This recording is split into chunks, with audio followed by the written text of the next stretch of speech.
नमस्कार दोस्तों, स्वागत है आपका हमारे चैनल पर। आज हम एक ऐसे ऐतिहासिक समझौते की बात करेंगे जिसने भारत के स्वतंत्रता संग्राम की दिशा ही बदल दी थी। गांधी इरविन समझौता। चलिए शुरुआत करते हैं इसकी कहानी की, मतलब थोड़ा सा बैकग्राउंड समझ लेते हैं। इससे रिलेटेड मैंने वीडियोस भी बनाई है, तो मैं थोड़ा बहुत बैकग्राउंड आपको बता देती हूँ।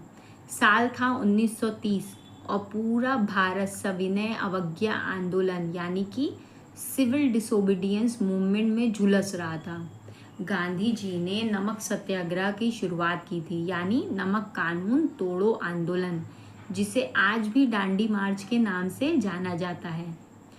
लाखों लोग जेल में थे, 90,000 तो करीबन थे ही, कंफर्म था। ब्रिटिश सरकार परेशान थी। दूसरी तरफ लंदन में राउंड टेबल कॉन्फ्रेंस की तैयारी चल रही थी, लेकिन कांग्रेस ने साफ कह दिया था, जब तक हमारे नेता जेल में हैं हम बातचीत नहीं करेंगे। तो क्यों हुआ है गांधी इरविन समझौता? Why was it sign? क्यों हुआ था? ब्रिटिश सरकार चाहती थी कि कांग्रेस उस सम्मेलन में हिस्सा ले, लेकिन वो तभी मानेंगे जब कुछ मांगे पूरी होंगी।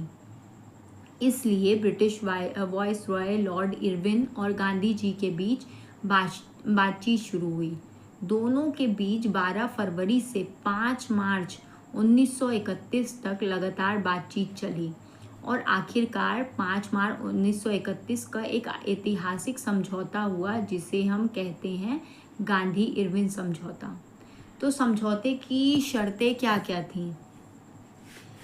पहला था, ब्रिटिश सरकार ने क्या क्या वादा किया था? तो पहला था, सभी राजनीतिक कैदियों को रिहा किया जाए जिन पर हिंसा का आरोप नहीं है। दूसरा था, कांग्रेस पार्टी को फिर से वैध मान्यता दी जाए। इलीगल कर दिया गया था ना, तो उसे वापस से वैध का लीगल बोला जाए। तीसरा था, शांतिपूर्ण प्रदर्शन और आंदोलन की अनुमति दी जाएगी। चौथा था, सरकार भारतीयों को नमक बनाने और बेचने की अनुमति देगी, खासकर तटीय इलाकों में। पांचवा था, सरकार गांधी जी और कांग्रेस कार्यकर्ता के ऊपर लगाई गई जुर्माने और केसों को वापस लेगी।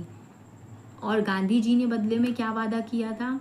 गांधी जी ने वादा किया कि सविनय अवज्ञा आंदोलन, सिविल डिसोबीडियंट मूवमेंट जो है वो समाप्त किया जाएगा। विदेशी कपड़ों और सामान के बहिष्कार को रोका जाएगा। राउंड टेबल कॉन्फ्रेंस में कांग्रेस हिस्सा लेगी। तो क्या शर्तें पूरी हुई? कंडीशन